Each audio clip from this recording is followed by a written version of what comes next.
what's up, everybody? Steve Schwartz here from LSAT Unplugged, and I've got some great news for you if you are applying to law school this cycle. Before I get into it, please do me a favor, like this video, leave a comment sharing your thoughts, and subscribe to the channel if you haven't done so already. It really helps with that YouTube algorithm, and I really do appreciate it. All right, so what is the great news? The great news is that applicants with top LSAT scores are way down this cycle. The latest LSAC data as of this past Monday shows that the number of U.S. applicants with scores in the 160 to 180 range has dropped significantly compared to this time last year. Applicants with scores in that range are down 14.8%. So there are nearly 15% fewer people applying to law school with LSAT scores in the 160 to 180 range so far this cycle, year over year. Canadian applicants are in an even better position. Applicants with scores in that same range, 160 to 180 range, are down by 41.9%. So nearly 42% fewer applicants with scores in the 160 to 180 range have applied so far this cycle. So what's the reason? What's going on? Why are applicant numbers down so much in that score band? Well, actually, applicant numbers are down across the board. I'm simply focusing on those in the 160 to 180 range because honestly, that's this kind of score that most of my students are aiming for and the kind of score that most applicants I typically speak with are aiming for. That's the kind of score required to get into top law schools and actually the kinds of law schools that I typically recommend even going for. If your LSAT score is below 160, I typically recommend retaking the LSAT in order to get into better law schools to get more scholarship money or both. But anyway, why are applicant numbers down? Why is it easier to get into law school this cycle? Well, fewer higher scores applying, of course, means it's going to be easier to get in. And that's because there are fewer applicants in general this cycle.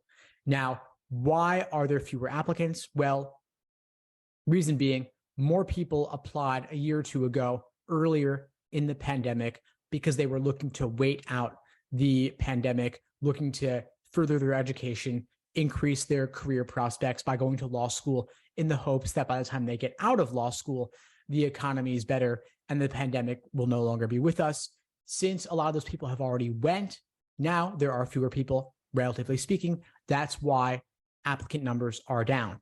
So if you are the kind of person who is looking to apply to law school now, you're in a relatively better position than if you were to apply a year or two ago. In fact, the first application cycle at the start of the pandemic was the most difficult application cycle I can remember, probably the most difficult application cycle ever. And since those people already went, we're now in a relatively better situation, especially as the kind of things have opened up more. The pandemic's not as worse as it was. People are in a better economic situation typically, and so they're not as likely to be looking to go to law school. Now, why are LSAT scores in that 160 to 180 range down significantly?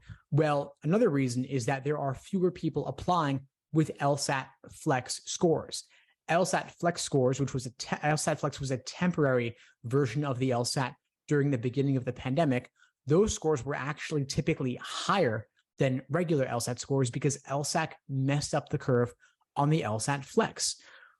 Why did they mess up the curve? Well, they didn't realize that because a lot of people would have more time to study during the pandemic, especially when it was at its worst, people would do better on the LSAT because they had that more time to study. People were also less stressed taking the LSAT at home than in a in-person testing center where you have the stress of the other test takers in an unfamiliar environment. You have the proctors physically walking around. And so removing those obstacles, removing those stressors typically led people to do better on the LSAT Flex. And so you had a lot of people the past couple cycles applying to law school with higher LSAT Flex scores. And now since the LSAT Flex is no longer with us and a lot of people have already applied with those Flex scores, there are now fewer people with those inflated LSAT scores, making it easier to get in once again. Another reason that the LSAT Flex was easier for folks is because it did not have that fourth unscored experimental section that we now have with the online 4-section LSAT that has been in place since August 2021. So if you are applying to law school this cycle, you are in a better position than anyone applying the past couple of years. I highly recommend applying this cycle if you haven't done so already. I highly recommend getting the LSAT out of the way if you haven't done so already, because of course you need that in order to apply to the vast majority of law schools out there. And if you're looking for support, I of course am happy to help. I have live online classes. I have on-demand video courses to aid you in your LSAT prep, regardless of whether you're looking for support in logic games, logical reasoning, reading comp, or all three. Again, those are live online classes via Zoom, small group setting typically. I also have on-demand videos in case you can't make the classes. And of course, all the live classes are recorded, so you have access to them later. Anyway, folks, that's all for now. Congratulations on still being in the applicant pool applying this cycle, I hope, where you will have higher chances than those applying in previous cycles.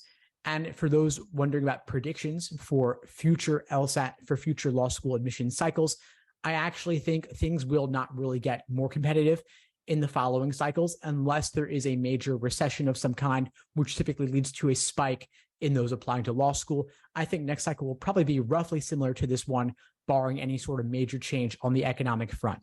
Anyway, folks, that's all for now.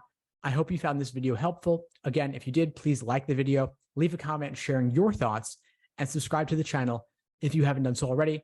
It really does help. That's all for now, folks. Thanks for watching. In the meantime, I wish you all the best and take care. Thanks for tuning into the show. Please subscribe if you haven't done so already to be notified of new episodes as I release them. And feel free to reach out if you need anything at all as you move forward with your prep. I'm happy to help however I can. In the meantime, I wish you all the best and take care.